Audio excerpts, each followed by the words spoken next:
And we should be live. And I really, really hope that the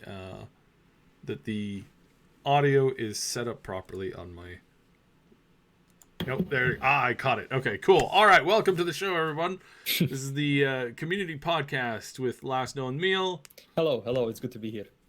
TheNeonArcade, How's it going? Happy holidays.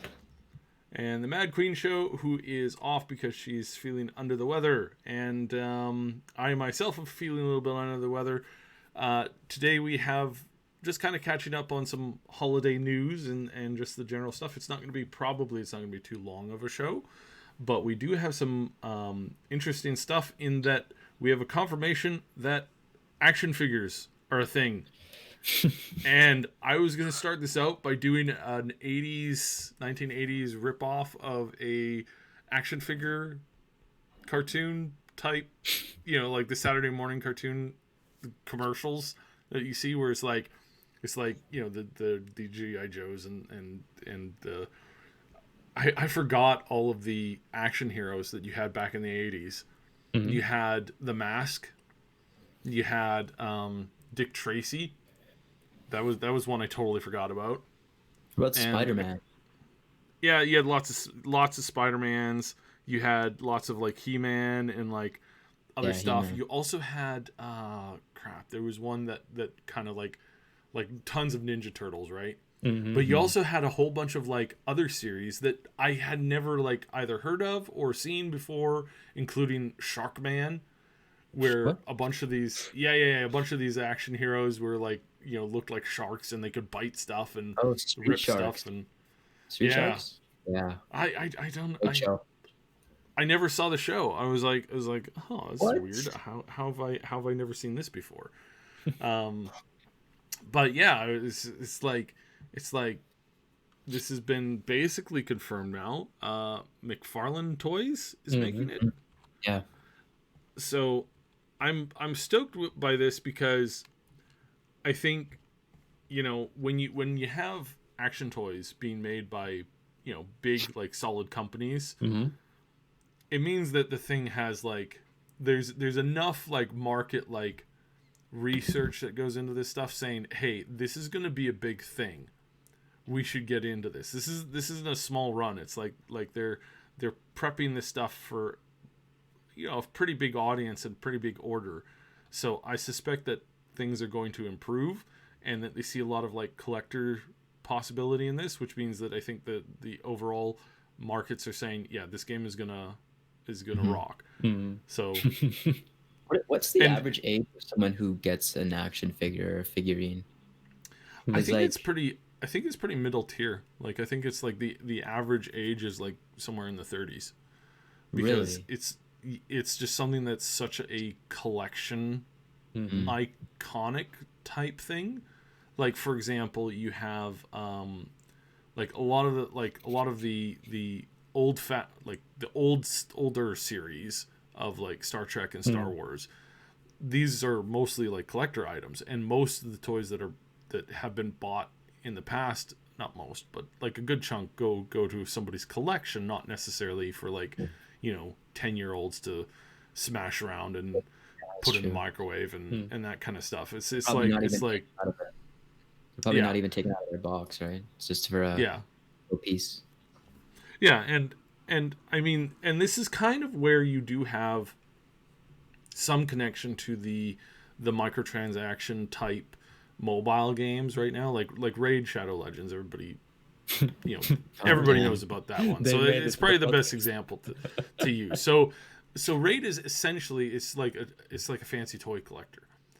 And if that had a really good series or something behind it, like the models are good enough that they do legitimately look like kind of like a collector's toy. It's not exactly the same thing, but it's one of the things that I could put in, like Summoner's War falls into that too. It's the same game, right? Mm-hmm. So it's kind of where this is like, yeah, I'm out to collect these characters because I like these characters. Now, again, this stuff would have a lot more punch if they actually had like an actual like lore show / movie / something to like feed off of the concept of it and to make it to make it more like a TV show, cartoon, or something like that, where you're actually going out of your way to collect stuff, right? And so yeah, I think that's what it boils down to. So I mean, yeah, they're good. They look yeah. good. And what happened with, wasn't there something like from another company about some action figures and they looked really bad? Yeah, those are from Totaku, and the faces just look awful on Oh those. yeah. I hope they get those Yeah. fixed. They don't look very good. But McFarlane always makes. I mean, they've been doing this for a long time now, right? And Mm-hmm. their action figures are typically quality, from what I know. The Game of Thrones ones are amazing. Like from just a quality standpoint, detail. Mm-hmm. I wonder Yeah. if we'll get Yeah. to see those Funko Pops, because those are really popular these days, right? For Yeah. Cyberpunk, Mm-hmm. there's Well, I possibility mean, for more toys and kind of action figure things going on. well, yeah, and here we have another quick comparison. So the Pop toys are basically like the new Trolls, or the new the Cabbage Patch dolls, and a couple of the other things, where it's like they're short, they're small, they're tiny, right? What was those stupid animal like collectible things that people Furby. were going nuts over? Well, not Furbies. just that. I'm thinking of the little plush, tiny little plush toys, Babies? but those ones too.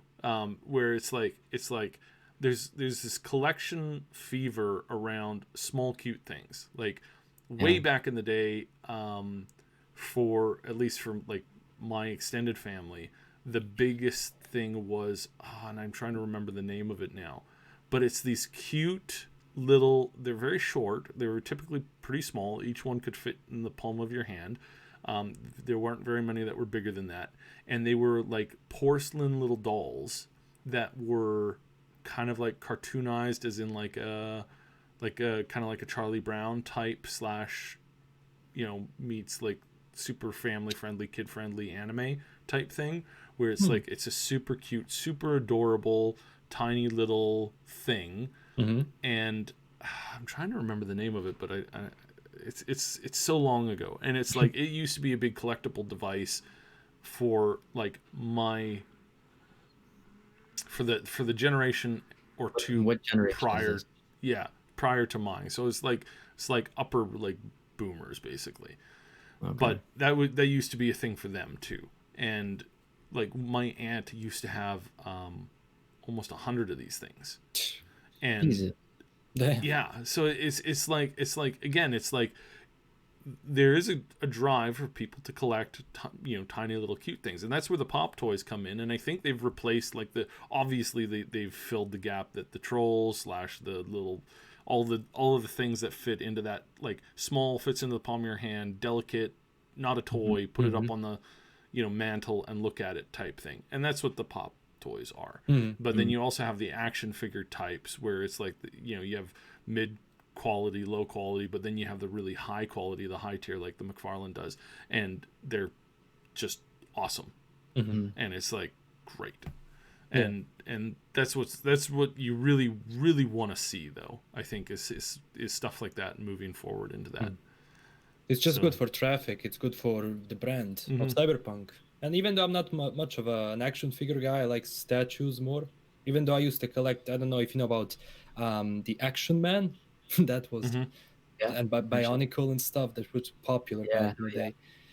And even though I'm not like much of an action figures guy, I would definitely get the McFarlane ones, because they're not too detailed, but they're also not bad at all. They look amazing. They truly look amazing. So yeah. What's the difference between a statue and an action figure? Action figure is actually posable. You can pose the arms and stuff of the. Like, what's the distinct?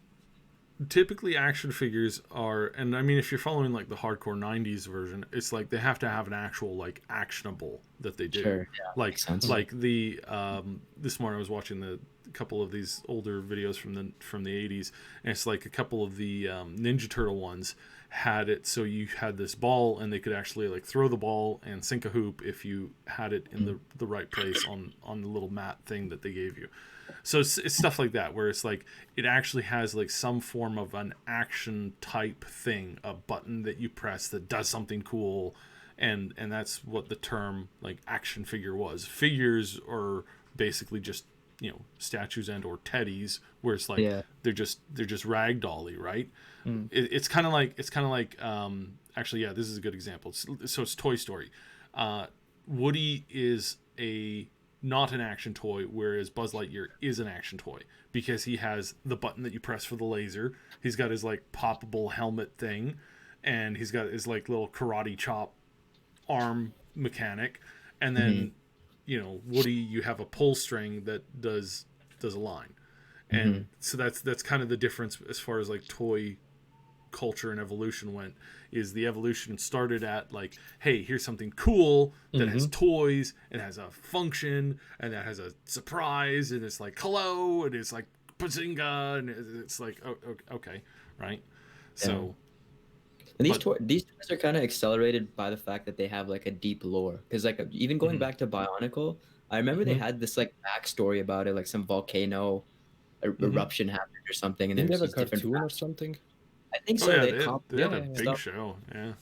Yeah. So like Cyberpunk seems to fit that bill of having obviously a deep lore to help sell the actual product. So cool. Yeah.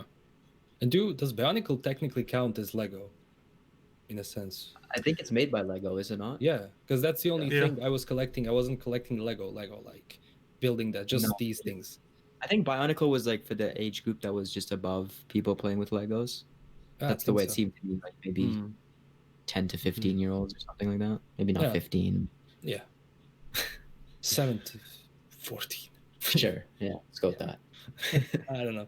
They were cool. That was cool stuff. And especially like when the Action Man figurines started, not figurines, the action figures started going crazy. They had like these things you can put on them, or if you extend his arm, there is like this thing you can breathe in, and then it shoots like a dart. So that was like the mask, right? Was that the mask? It's like some sort of mask. No. Basically, it's like he's holding this how would I say, the bamboo stick in his arm, and you can lift it up, and then behind on his back you have the like that you can blow in, and it's like releases a dart or something. Apparently, to classify as an action figure, Tyler in the chat says you need 16 points of articulation on the figure. That seems like a lot. Yeah, it's not too hard to get though. It's like give it a movable head, arms, legs, knees and elbows, hands, and you're basically there. So that's true. And also, sorry. Yeah. Yeah. No. It's like, and then like actual like collectible statuettes and that type of thing. I mean, that's you know, that's way more for looking and collection, because you usually, you know, it's like a lot higher tier.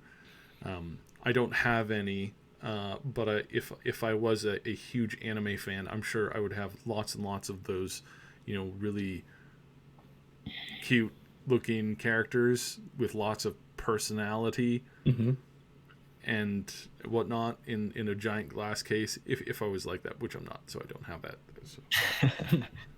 And also this Johnny Silverhand action figure, like in some sense it does, I mean, it is modeled after Keanu in a sense, the new look. But is there like a sweet spot here they can hit, and that you don't have to like pay him, or in a sense? Because I don't know if they had to pay for this to Keanu for using the face. Well, that's probably tied into the whole licensing from CD Projekt Red's end, don't you think? Include action figures and all these different spin-offs. He probably gets like a royalty from it, right?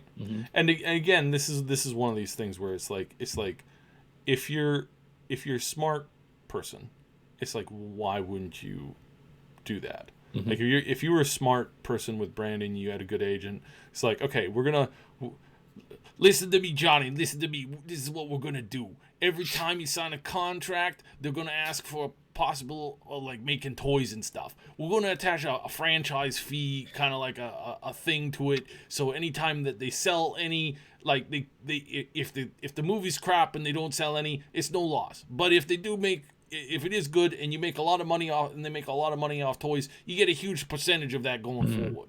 So it's kind of like that, where it's like only an idiot looks at a potential like blockbuster blowout, series, or show or anything, and you never know what it's going to be. So you just assume that everything has the potential to grow, right? And you always say, yeah, I will sign up for toys and whatever. I just want a percentage cut. So that way, if you had done that, if you do that normally and the show doesn't do anything and they never make any toys, there's no loss. But if you get into a movie like the original Star Wars, the original 3 Star Wars movies, I mean, I think the rumor is that Lucas made more money off of the toys than he made off of the I think I've heard that too, yeah. Then he made off of the movies as like selling as movies, right? I know that he made more money off of the sound effects and special effects companies that he created. Like I think it was THQ. One of those ones where it's like he invented new technology in order to make the movie that he wanted to make, and in order to do that, he had to legitimately, create these new companies, and those companies ended up making him tons of money. It's like Lindsey Stirling, violinist dancer on YouTube, brilliant girl. One of the best like stories of like YouTube fame and learning how to like adjust yourself. Everybody looked at her when she was in America's Got Talent, and they were like, dancing violinist. Yeah, it might be cool for like a little thingy, but we don't think this is gonna go anywhere. You're never gonna be like, super famous. You're just gonna, you're gonna play at local like festivals and stuff, and you'll have a small following.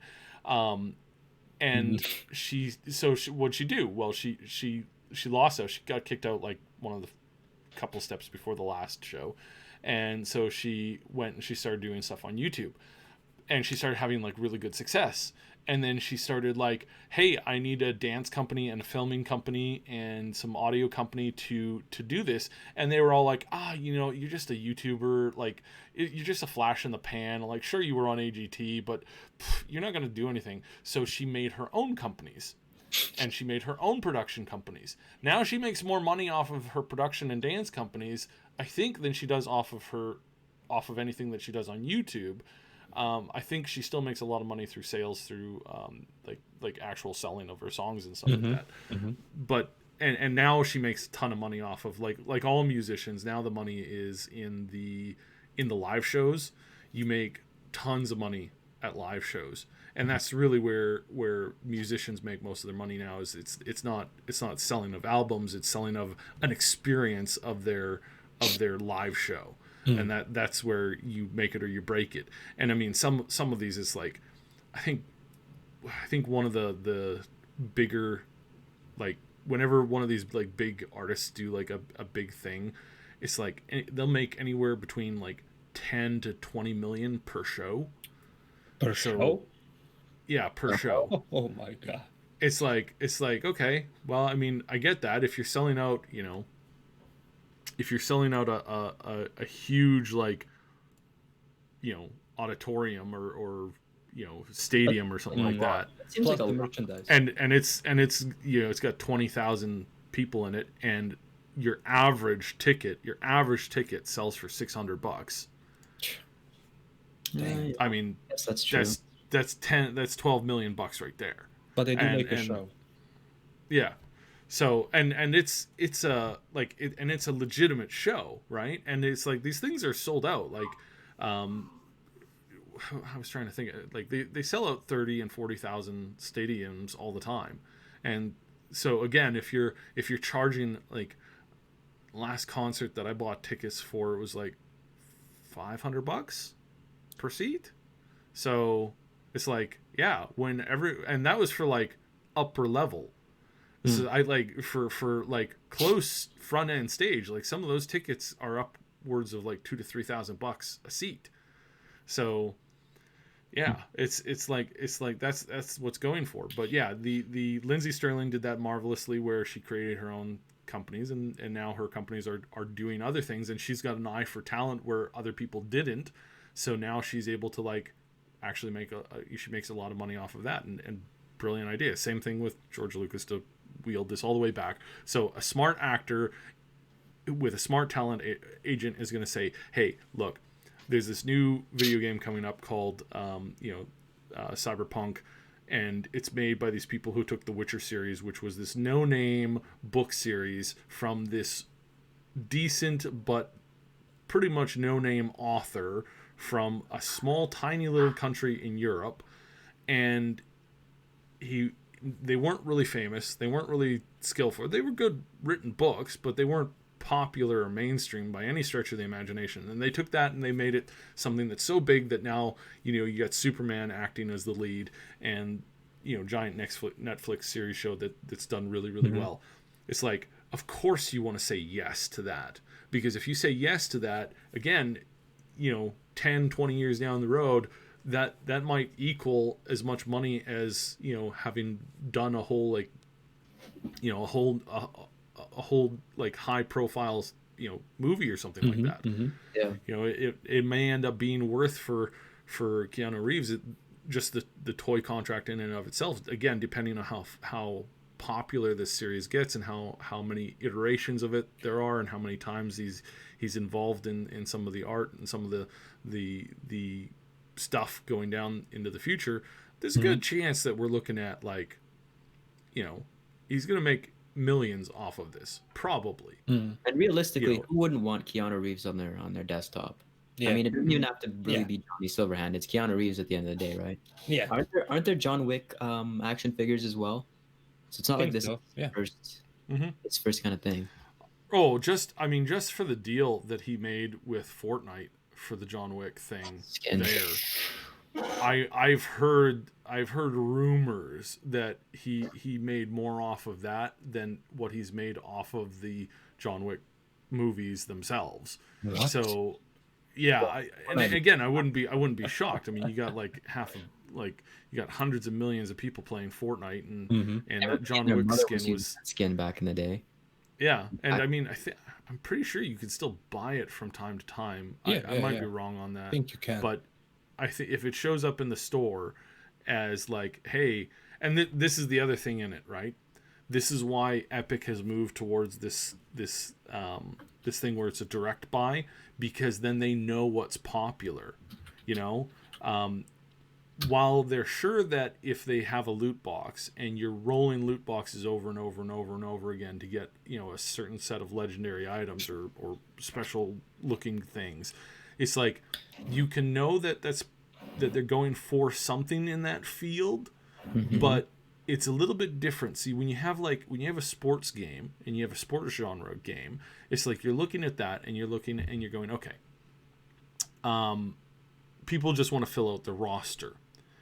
They might really want one or two players. They might really, really, really want one or two players, but most likely they just want to fill out the roster, get a good team, and then win against their friends. Whereas with like a collectible type game like Fortnite, where you have, or any game where you have like a particular character that somebody's actually after, if you put a $20 ticket price tag on that character and you move 100,000 of them, then obviously people were there for that character, and really wanted that one particular character. And again, you're like, it's almost the same. It's not quite the same, but it's almost the same as you would make in a loot box scheme. It also helps them kind of like, because they're having so many products, so many spin-off products like board games and action figures and stuff. Does this possibly help them maybe choose a better monetization kind of policy when it comes to multiplayer, because they're doing all this other revenue traffic from all these other sources? Yeah, well, for other games, for games like Epic and what they're doing, this is what we're going to start seeing more and more, is this way of like trying to attach big things or big cultural things to the game. And Fortnite's, again, they really lucked out. Like they got so lucky, it's ridiculous. On how they managed to, like, you have a perfect system.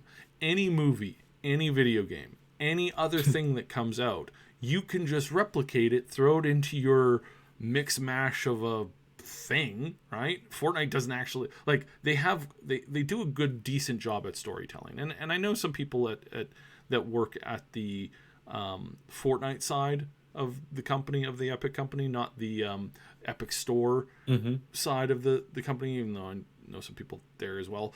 The Epic Store and Tim, running the show, they're kind of crap. Like I'm not happy with them. I'm not pleased with what they're doing.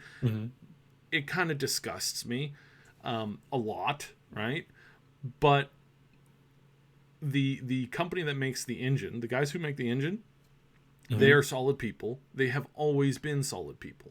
Epic is an engine that's been around for a really long time and has done a great job at not just making a good engine, but making an engine that's fair and easy for everybody to get into, and they don't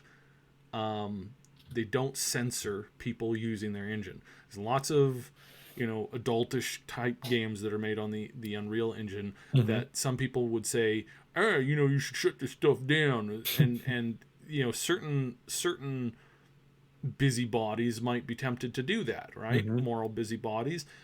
And I gotta give props to Epic, and this is why, like, I don't like what Epic is doing with their store, but I do not fault the guys who work on the engine, because it's a totally different section of the company. They have no choice. They have no say in that kind of stuff. They're annoyed with it as well, but at least they're not, like, authoritarian, like, insane people with the engine. And the same goes with Fortnite. Fortnite is, it's Fortnite, and it's not the greatest game. I chose not to continue to play it because of the stuff that they were doing with the Epic engine. I don't have any qualms for people who do enjoy Fortnite, because they've done a decent job at it. Like, they've done a lot of things that are really smart. The way that they tell their stories by doing these updates, and by doing it all silently without, like, character voices and without without an audio dialogue, where it's just visual things. That is an art form that's very difficult to pull off, and my props to the fact that they managed to pull it off in the way that they managed to pull it off. It's definitely something that you can respect as far as, like, skill goes. But as far as, like, overall, I'm not exactly a fan of it, but I don't think that it deserves to be. I don't think it's as bad as some people would say. It's like it's not my cup of tea. I'm glad that they're not doing the loot box thing, and I'm glad that they took a stand on that. The fact that they're doing the monthly premium Game Pass thing, which is a habit forming repetitive thing. You could say the same thing about, like, monthly subscriptions to, like, WoW and other stuff like that. And again, not my preferred style. Could definitely criticize it a lot, but I don't have to hate it, and so I think that the monetization that they're doing there is kind of stepping towards hopefully doing the right thing, and hopefully that works. Didn't also, like, Epic release 2 or 3 years ago a bunch of assets for the Unreal Engine? I think they did. Maybe longer. When one of their games fell through. Paragon, I think it was called. It was basically like a Smite. Smite 2.0. God, that game, it was kind of good, but it just didn't click. It got boring after it was stuck with Smite.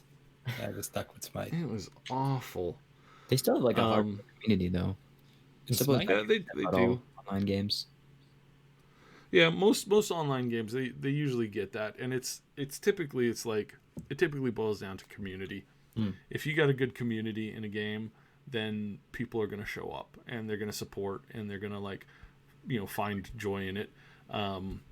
There's and this is actually where I meet a fair number of people in the gaming industry. It's not my main source of like meeting people, but it is one of the more common ways that I'll meet people in the industry.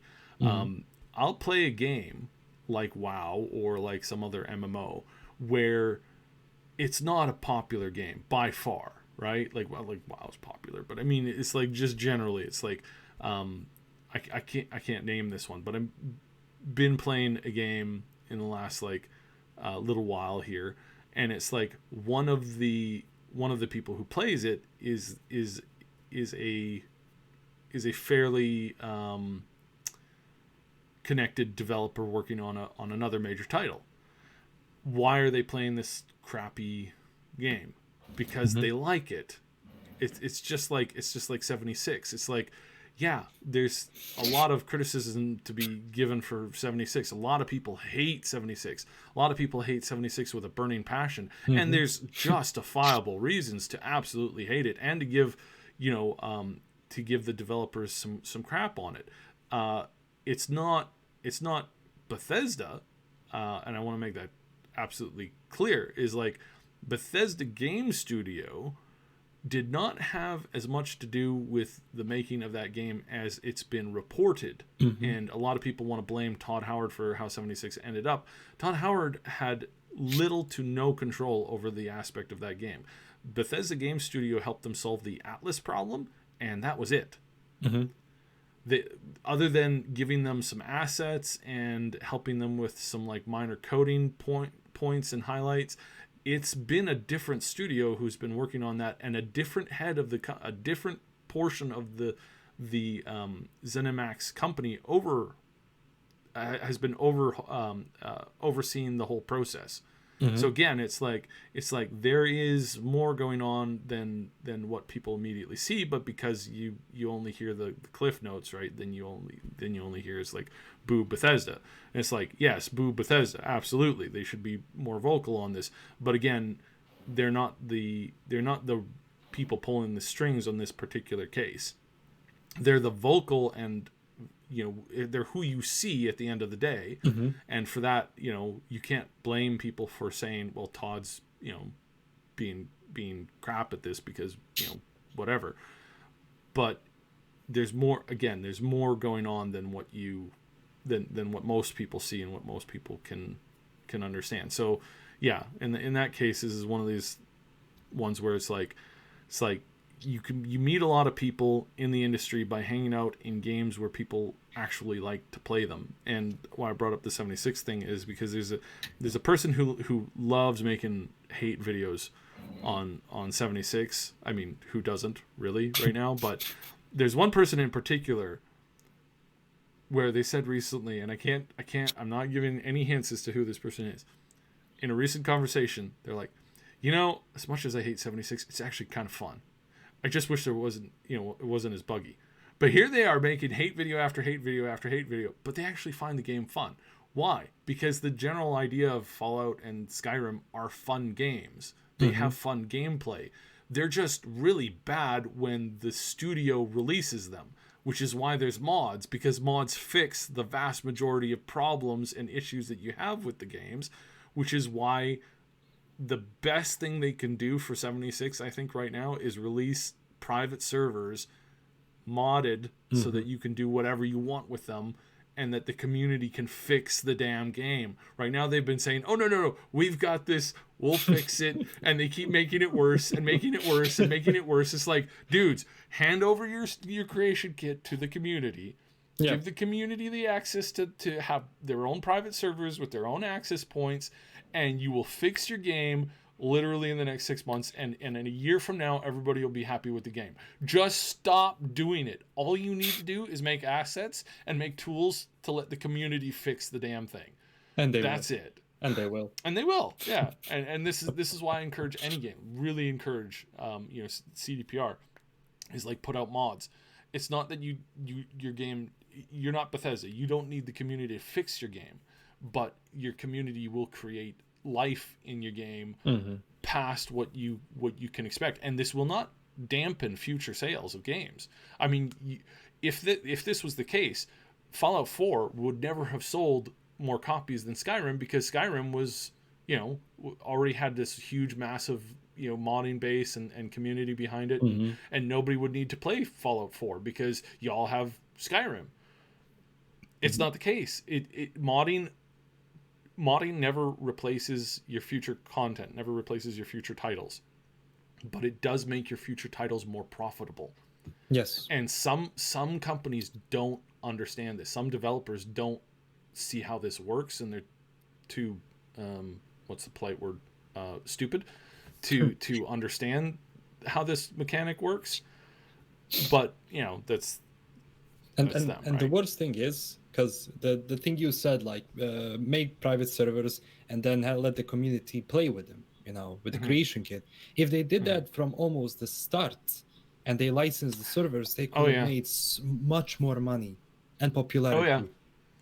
And this is like my whole thing on the 76 thing was and Gopher, if you're a Skyrim modder or modder in general, you know who Gopher is. Gopher is one of the guys who is one of the core like modders and content creators for all content when it comes to stuff like that. Huge instrumental person involved in the Nexus website and whatnot. Anyways, I believe that if you had called in Gopher and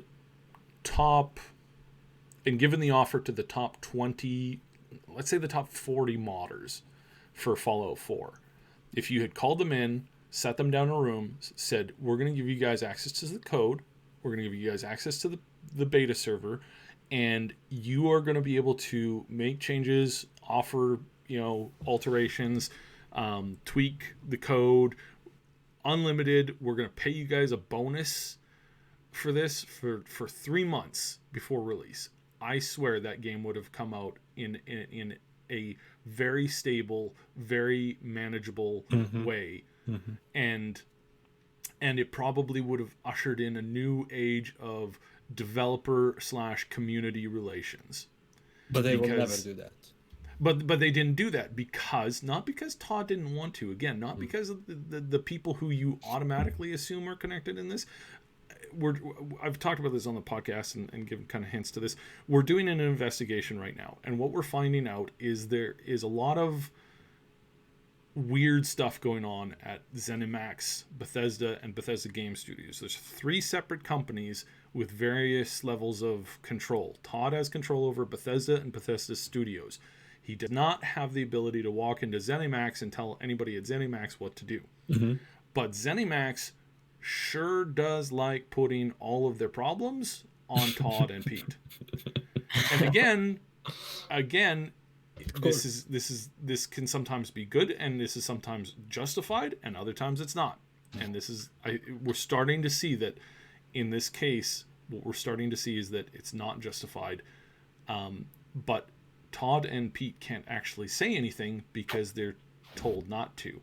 And that you're like, well, why would they get the hell put down on them? It's because if you look into the company and you know what you're looking for, you'll see that this isn't the first time somebody high up in the company has basically been given the shit end of the stick, and has been treated with absolute garbage over and over and over again until they either leave or quit. They're scapegoats, definitely. They're a scapegoat. And again, you can say a lot of things about Todd and how he likes to exaggerate and how he likes to say things that aren't necessarily true, or go on that, and 100% he does deserve a lot of that, of what he gets. But in this particular case, I don't think so much. And Kuben, you bring up in the comments, you bring up a really good point where it's not necessarily good for them to say, hey, we'll charge you so that you can fix your game or fix the game for us. I do understand that that's difficult, and you do have to look at Skyrim, and you do have to look at Fallout 4, and you have to say that there's a lot of mods that are like absolutely, I mean, there's a mod for Skyrim, the unofficial Skyrim patch, where I mean the game is really not playable without that patch. I mean, it's playable, but the experience and just smoothness of the game just generally speaking, is 100% better. The mesh edit fix, whole bunch of other stuff is like, these are things that improve the quality of the live game. If you just have 5 mods, it'll improve the quality and look of the game by like 50% or 100%. And yes, you could definitely say that. And I don't disqualify that as a very valid point. I don't know what the solution to that is, and I won't guesstimate it, but it is a valid point. I want to point that out. I want to get to another quick question here. From Robert asks, what proportion of CDPR make the game downloads to other stuff ratio? 50-50, 40-60, or what do you think? I thought I understood this question when I looked at it first, but I don't think I did. I don't think I do. That in the chat. Oh, what portion do they make from game downloads versus other stuff? The physical. I gotcha.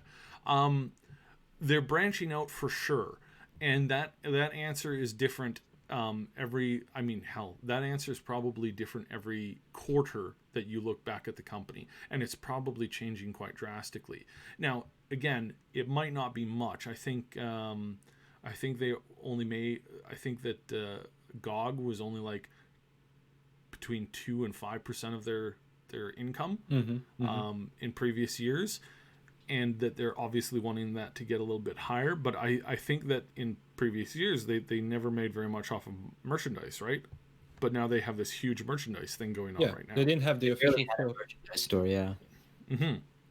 So obviously that went from 0% to something percent, and as the game ramps up, I mean, as Witcher has, LastKnown, you pointed this out recently in one of your videos, where it's like since The Witcher has gone out, the TV show, the game has suddenly had this resurgence of players. Yes, a huge one.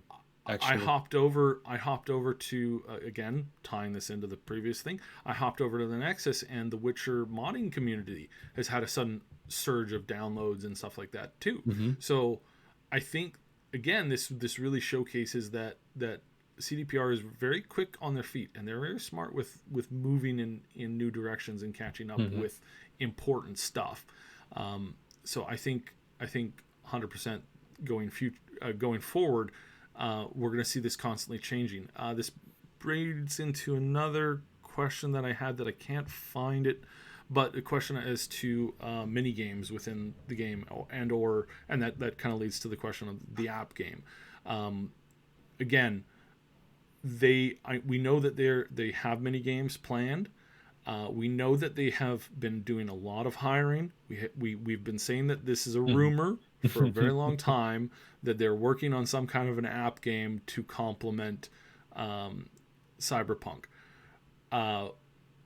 Again, we've heard nothing but tons of rumors on this, and we see that they're hiring for these positions constantly. So to me, it's really clear that they're working on something. But another truth when it comes to big mega companies and corporations is that 80% of the work that your company does is money that is throwaway money. You will put money into this stuff, and you will never see a direct return on investment.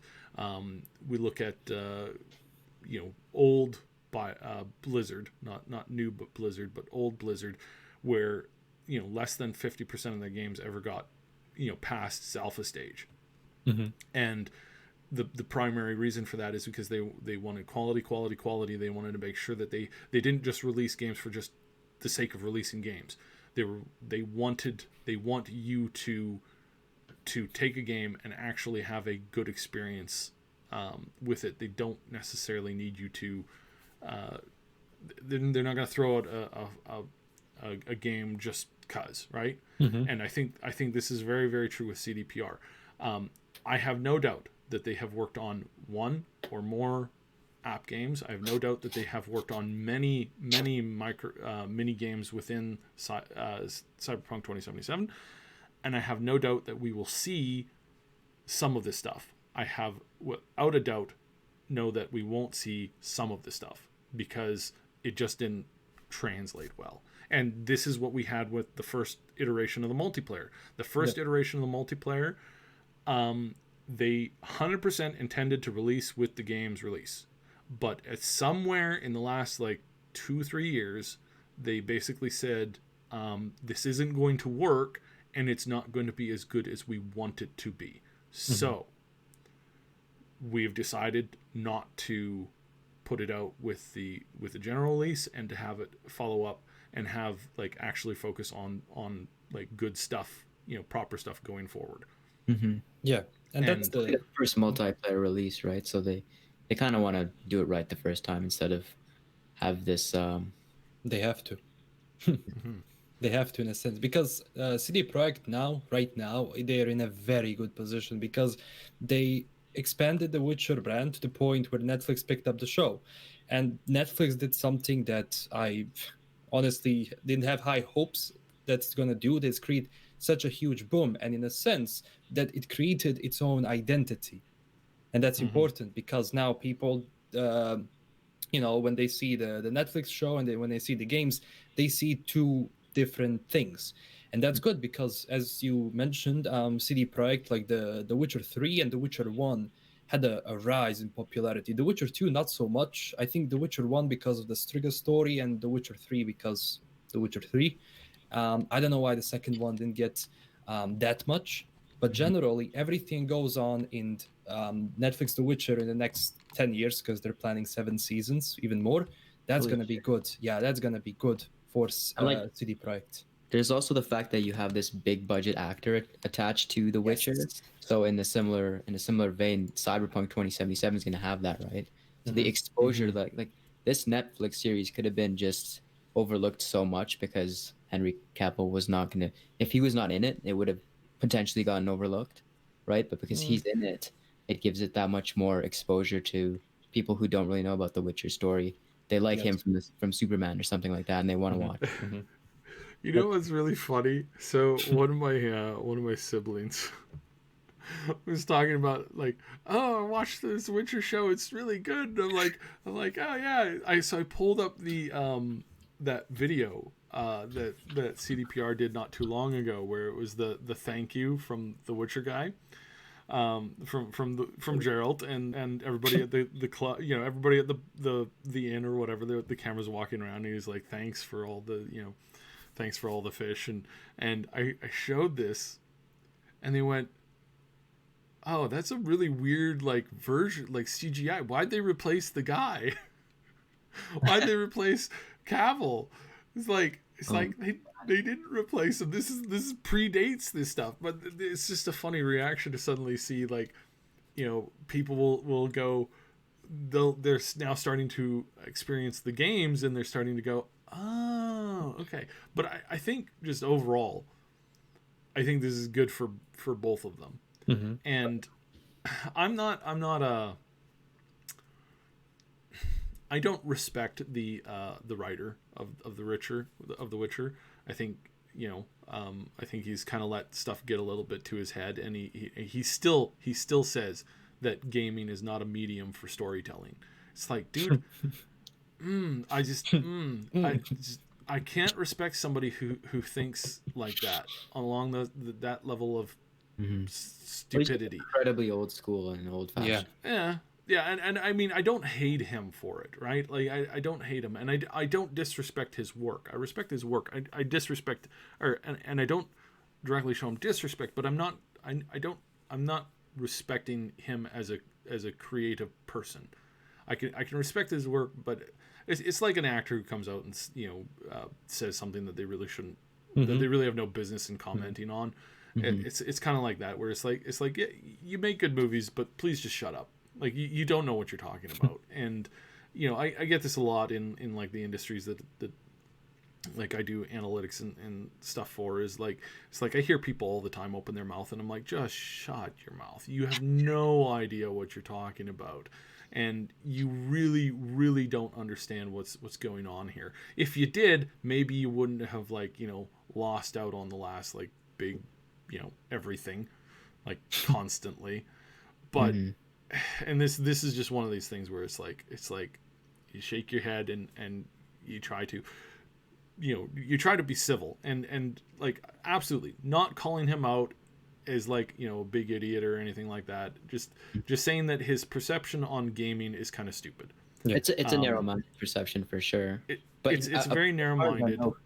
As far as I know, he liked the Netflix series. He actually even called Henry Cavill the quintessential Geralt or something like that. Did he not?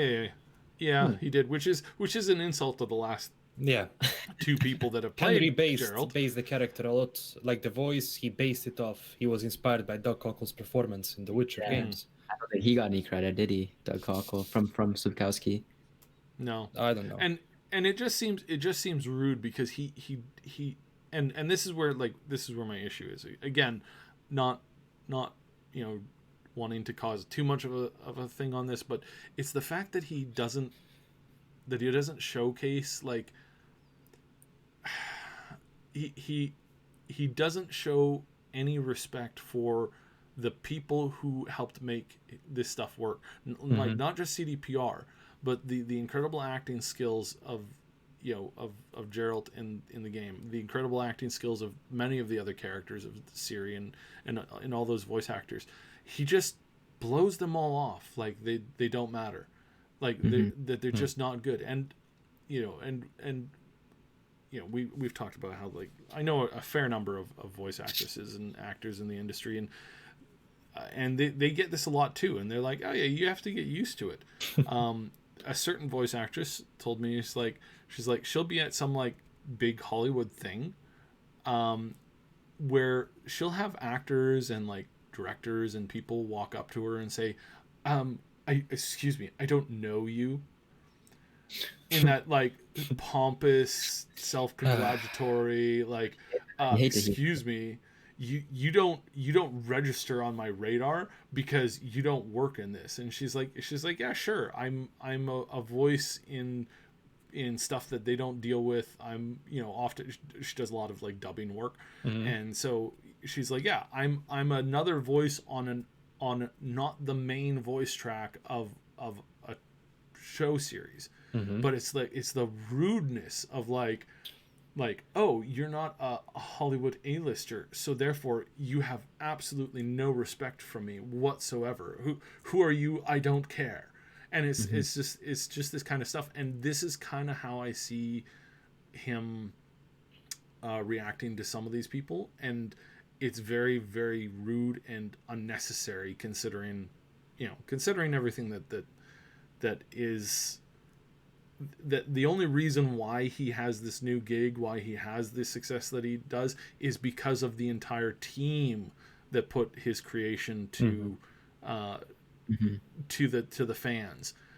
And at least you could show some general like respect for the industry. Maybe he's coming around to that, because like I said, he's enjoying the Witcher and stuff like that. So I mean, he's definitely old school in his ways, but that doesn't mean he can't change, and he can't. He's that classical, classical hardcore, right? Yeah. Yeah, and I mean, I guess I am a little bit more sassy on this than the thing I necessarily should be. I want to make it clear again. I don't disrespect his work. I find it really insulting the way that he treats other people, and again, these are like my people. Like, my first some of my first work was doing audio work for, you know, for the whole dubbing industry type stuff, and that's where I met a lot of people in my very early years. I stopped doing it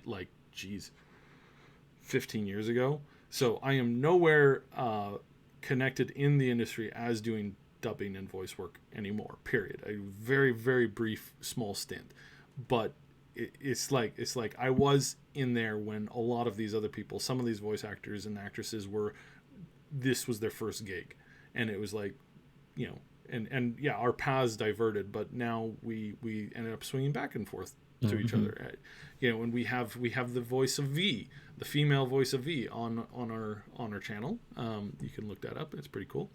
But it's because these people work so hard that I kind of take it a little bit personal.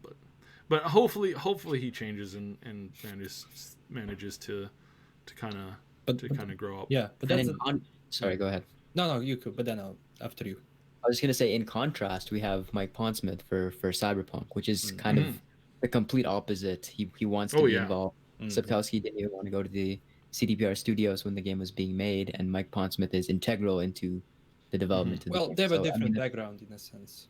that's fair. That's Yeah. fair, but Little bit different, but I mean, you can see how like they show a lot of CDPR shows a lot of respect to Mike, and talking with Artel Sorian constantly, they talk about how there's nothing but respect and admiration, and they take everything that Mike says with a heavy amount of respect and deference.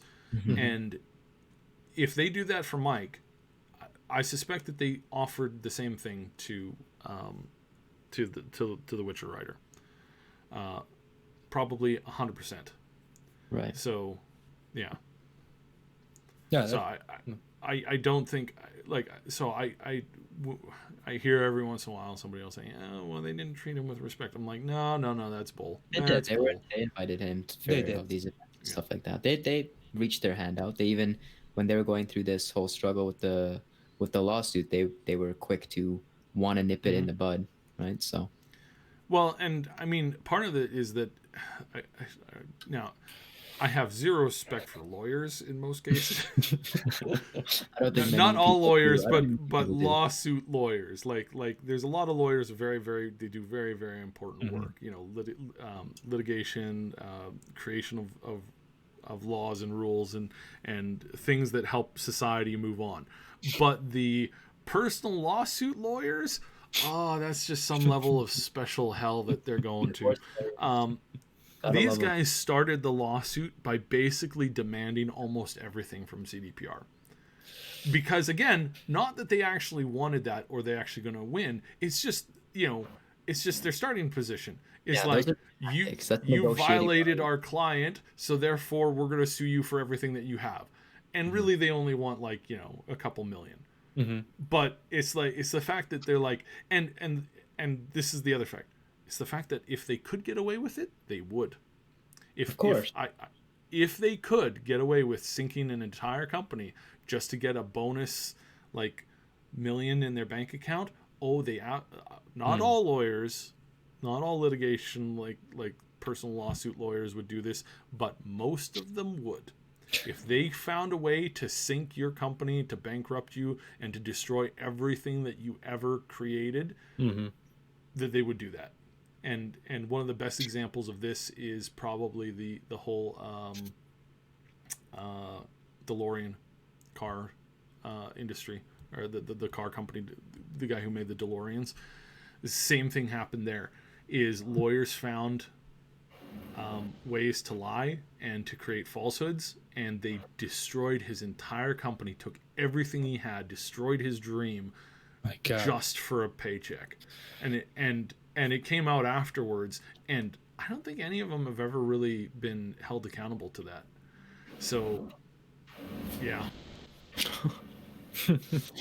Well, the thing is with Sapkowski, I know his type, because usually when you go through the academy, especially if there is theater involved, you will have an amazing text, but then they say to you, look, the writer is kind of difficult to deal with. And usually those are the hardcore types that only believe in, like, let's say the films or the books and video games in general. Number one, they don't have any knowledge, and it's their fault because they don't want to learn more about it. Age is not an excuse at all. And then the second thing is they don't really think of it as popular, even though, like, when you show them the statistics, they're like, it's children.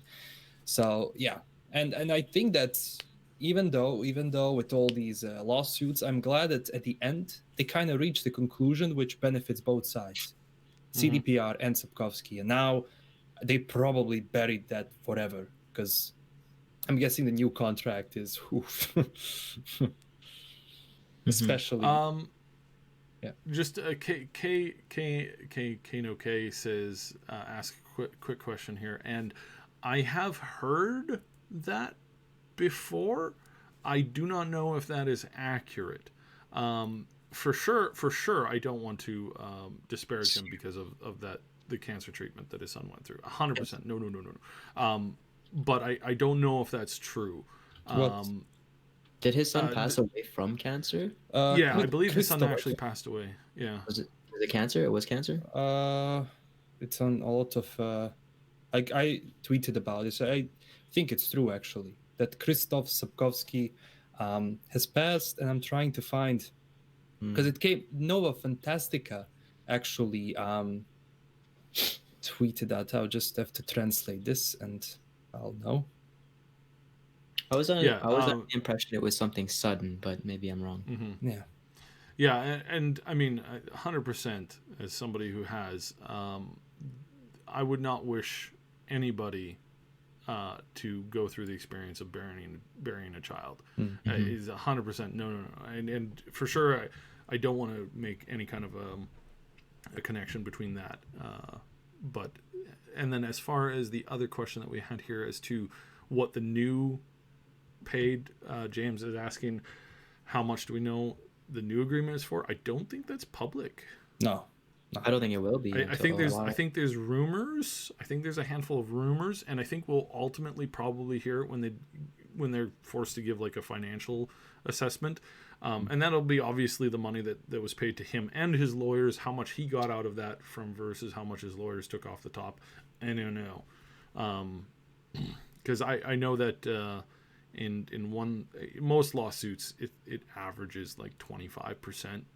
At the start, so like 25% and up is your fee to the lawyers for most lawsuits that you go through. Yeah. So if you get $1 million lawsuit, your lawyers are walking away with 250 to $500,000 of that typically.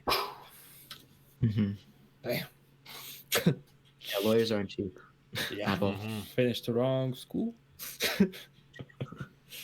Well, it's like that lawsuit that went up against like Facebook and a bunch of these other companies. It's like you as an average Facebook user, I think, might have been able to get like $10 or something from it. The lawyers who brought the lawsuit walked with like $500 million. It's like, okay,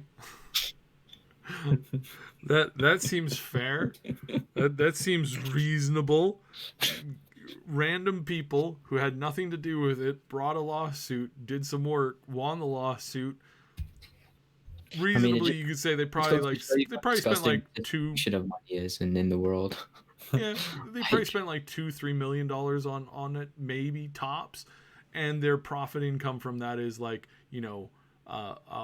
one.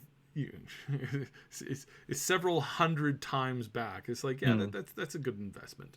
There was a question on my Discord a bit of a while ago once the settlement has finished. I think it was someone asked me like how can they actually sue? How can he sue CD Projekt Red if the first deal was you pay the rights to CD Projekt to make the games and that's it. You agree to that.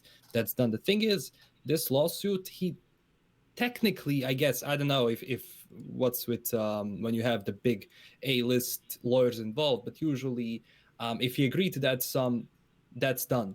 But the lawsuit is like a warning. He's going to do that and say, look, I need this much, or you're losing the license after, when the contract runs out, because these things are not to lifetime. These things usually 10, 15 years, something like that they're signed on. There could have also been potential loopholes in the paperwork and the initial paperwork. That's always a possibility, right? Yes. Because especially if the law changes, because there's a Polish law that I think guarantees full royalty or something like that to the, I don't know. Maybe I need to double check this. So don't quote me. Yeah, well, I mean, I think I know what you're getting at too with that rule. I think it's like after a certain time when the license reverts back, then they get the full royalty access. And Poland is very good at protecting their citizens from aggressive control. And I mean you really have to, like, really you really have to. Do you know that Blizzard pays $0 in any of its IPs for tax, like any related fees, pay zero, because there's one company that operates out of the Netherlands that actually owns all of the Blizzard IPs, and that company has 0 employees, but somehow manages to forward all of their money to all of the people over at Blizzard and Activision who make the. It's loopholes are a bad thing. Gotta love these shell companies.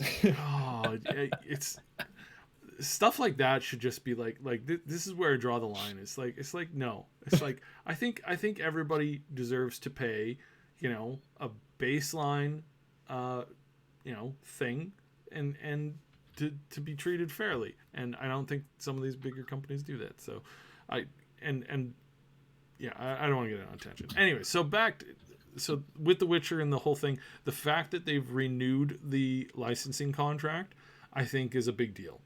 And I think that this is quite possibly shows that he just wanted more money. He didn't actually want to take it away from them, because I think taking it away from them would have been a terrible idea, because I think nobody would have done as good, and I think it probably would have gone the way of of Game of Thrones, where the last season was just kind of crap.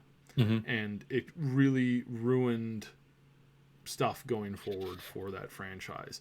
Now, I think they got that reboot, or not reboot, but pre-series or something like that coming for it. But I think he's smart enough to know that wasn't probably a good idea, and that the best thing to do would probably to just deliver the game, or to deliver the IP for them to continue to make the series. And and also because of that, now CD Projekt can actually move forward with anything Witcher in the future. Now they have the certainty of doing any project. That's cool. Yes. There's another thing with this that I need to point out, because there's somebody recently was like, they've already been working on number 4. It's like, no, they have not been, because they didn't know whether they'd clinch this or not. I can also guarantee you that it wouldn't have gone over for them very well if the court found out that they were already working on the next episode. That's just kind of rude. You just don't do that. It's kind of like so you're in court saying, hey, I deserve the right to be able to eat these cookies, and I these are good cookies, and I want to eat these cookies. And then the judge is like, okay, yeah, you can eat those cookies. And then before they pass down the verdict, the person just opens the bag of cookies and just starts scarfing them down, so talking with their mouth full. So we're gonna get this over with, or what? It's like sure, it's not necessarily illegal, but it doesn't look very good, and it really doesn't flow very well as far as how perception works. So I know that was a little bit of a silly I was trying to tie it to the hand caught in a cookie jar metaphor, but I think oh, sorry, Liz, continue, then I'll have a question to answer, but after you. Yeah, so we know that they're now going to start ramping up work on it. That's all I'm saying. Is that sometime between now and next year, they're going to start probably laying the groundwork for the next game. They may have laid some of the groundwork for number 4. Hell, I mean, for all we know, they may have written the whole thing. They might have written that and the next 5 games yet to come, because that's often how you can do things. If you're a writer, we've interviewed a lot of writers, and we know that typically, if you have the ability, get the guy to write as much as he can, and then that way you don't have an interrupted vision. And so that may have actually completed itself with Blood and Wine, and they may be 1 or 2 smaller stories out there that they may have written for game that we're not going to see. Or they could have the next 5 games already basically penned out and ready to go. We don't know where they're at with that. So, Yeah. Well, they have that. Sorry, go ahead. No, continue, please. I was gonna say they had that revelation that they're doing the dual franchise model. So maybe they're a little bit more ahead than we think that they are. But that's just speculation. It's just a thought. Yeah. But for sure no technical work has gone into this. Probably just a lot of writing, quest ideas, evolution of various storylines and characters within the series. Couple other things we might a way that they might be able to separate themselves from the Witchers to introduce more new original characters in the series going forward as far as the gameplay, especially from the player control point of view. That would be my first suggestion. Would be like, introduce a new character that the Witcher TV shows don't own, and then that way you can run with this character in the future, and and you can do stuff with it, and you can do it right instead of doing it weird and silly as other things might have had gone in that direction. Just to answer that question now, so I think someone had an argument about who owns what regarding The Witcher. So basically, Sapkowski owns all the rights to The Witcher. Now, he can give out individual rights. For example, CD Projekt has the rights to make the video game. The video games, I think they have merchandise also included there. Meanwhile, Netflix only has rights to make a series that's going to be on that site based on the books, and they have nothing to do with CD Projekt because they don't buy anything off of CD Projekt. They buy it off of Sapkowski. So hopefully everyone understood. Yeah.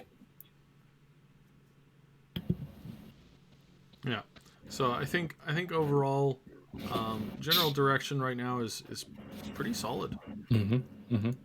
So especially in the long run now that they have like their brand is going to skyrocket now. The Witcher is skyrocketing. That's going to translate to Cyberpunk. I mean, damn. Cyberpunk Netflix. I mean, they have that. Yeah, Poland right now, they have one of the this company is one of the biggest companies to watch for growth. And if you have any extra cash and you know anything about investment, I would suggest it's a good stock to throw a little bit into. Definitely don't move your entire 401k over to it, but because that's just stupid. You always want that in like a generic like mutual fund and or like general stock that's tied to the economy, like the Dow or the S&P or something like that. You don't want to throw your entire life savings into a singular company. That's called putting your eggs in it's like, imagine if you have a whole bunch of eggs and you have a box and you have a basket, and what's that saying? Don't put all your eggs into one basket. One basket. Yeah.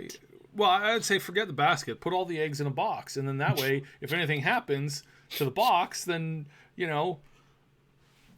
kablooey. I mean, they had a return of like 21,000, which was crazy, and they're right below Activision, Blizzard, Activision, EA, and Ubisoft actually, right below. They're getting closer. I mean, these guys obviously have much more, but getting to like 6 point something billion in overall net worth. Whew. Yeah, 6.4 or something, right? Yeah, insane. And I mean, and again, they show absolutely no signs of slowing down. No, absolutely not. They are very, very, very, very interested in branching out to other stuff, and they have more than one studio that they've taken over recently that has significant they have significant a significant ability to branch stuff out into other series, other games, other things all at the same time. Again, with this whole they've hired enough people that they could have made 2 app games by now. And there's still that 2021 AAA RPG that's still looming. We don't know anything about that. I hope people haven't forgotten about that because that's still coming. Right? Yeah. So and again, we know that it's doesn't have anything to do with The Witcher. I know there's a lot of people who think that it does, but it really doesn't. In fact, it might be a follow-up to Cyberpunk. I mean, that's a possibility. It's just possibilities. Just throwing out. I think it might have been if maybe there wasn't that lawsuit, but no, they said they wanted a longer break from The Witcher in a sense. But they've also said that they're doing the dual franchise model, so they changed their stance on things. Like seems every day, but I guess it's just from our perspective. We're thinking of things that are. I don't either. It's fun to think about. Yeah. I think they're just getting that momentum now. I mean, everything leading up to now, in my opinion, was just building the strong foundations with The Witcher, and now you can just do anything you want. I mean, not anything you want, but you have so many possibilities to expand. So many. Very exciting times ahead. Yes. I can't wait to see what they have. Okay, I found this line that I was trying to remember off the top of my head. So this is from one of my favorite shows. And the guy goes, "Let's just say that these eggs represent all our money, and that these containers represent the stocks. All right, I'm with you. Now, if one of these stocks is doing better than all the others, then we should put all our money in that one stock. Oh, I see what you're saying. So that way we should put all our eggs in one basket. No. We should put all our eggs in one bucket. No, eggs in the bucket? Eggs in the basket? No, forget the basket. Well, I don't know, Dick. That sounds a little risky. I mean, what if we lose? Yeah, but what if we win? But what if we lose? But what if we win?" So, what are you saying? Should we put all of our eggs in one basket? What's the consensus on that? So, that's me and my friends every time Celtics are playing. Do we not? But yeah, seriously, I love this show. It's great. 10 points to anybody who knows what that's from. But anyways, I think that about does it for the general news. This has actually gone a little bit longer than I thought it would. 76 minutes. I'm still a little under the weather, so I've been a little bit more all over the place than I normally am. Yeah. The snow, the flu and the snow. Everybody's getting sick. Oh yeah. Yeah, this flu that I got was just brutal, like out of nowhere, like just hit me like a ton of bricks. I was fine, took a nap, got up, took about 20 steps, and then was basically stuck within like a foot of a toilet for the next 16 hours. It was like, oh, awesome. Damn. Awesome stuff. Sounds fabulous. Super fabulous. Well, but anyways, I hope everybody has a great new year. Yep. I'm sure there'll be lots of fireworks and stuff, and remember, it is customary to grab somebody and kiss them before as the new year winds down and starts up, or however you want to say that. Just remember the general rules. What? Please make sure that it's consensual. I was about to say grab somebody. That doesn't sound very consensual. Yeah. Even that, we don't have that. Even like consensual. What? No. Oh, really? No. Just plan a kiss on whoever you want. No. You don't do that. You don't. Oh, not at all. No. Don't take the person like that. Different culture. Yeah. You'll probably get a fucking slap across the face. Oh yeah. And also, I have also discovered that that this is definitely also not welcome with like other creatures like cows and dogs and stuff. It really doesn't go over very well with that either. So definitely encourage you, if you're doing anything for New Year's, just make sure you got permission, and make sure you're doing it with a species that's similar to you. Otherwise, there'll be some very interesting questions that pop up for some odd reason. So anyways, have a good New Year. We will see you on the Madqueen Show next week on the 4th of December, hopefully. Yeah. In the next decade. 5th Sunday. Yeah, 5th. Oh, sorry, the 5th. Yes, not the 4th. The 5th. The 5th. Sorry. Looking at the wrong date here.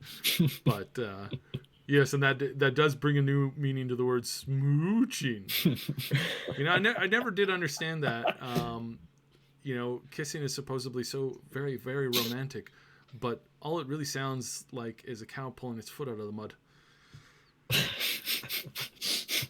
Okay, enough cow puns today. Like cow humor. You can thank the fever. Goddamn robots. You need some rest, then. Have a good one. See y'all later. Have a great one. See ya.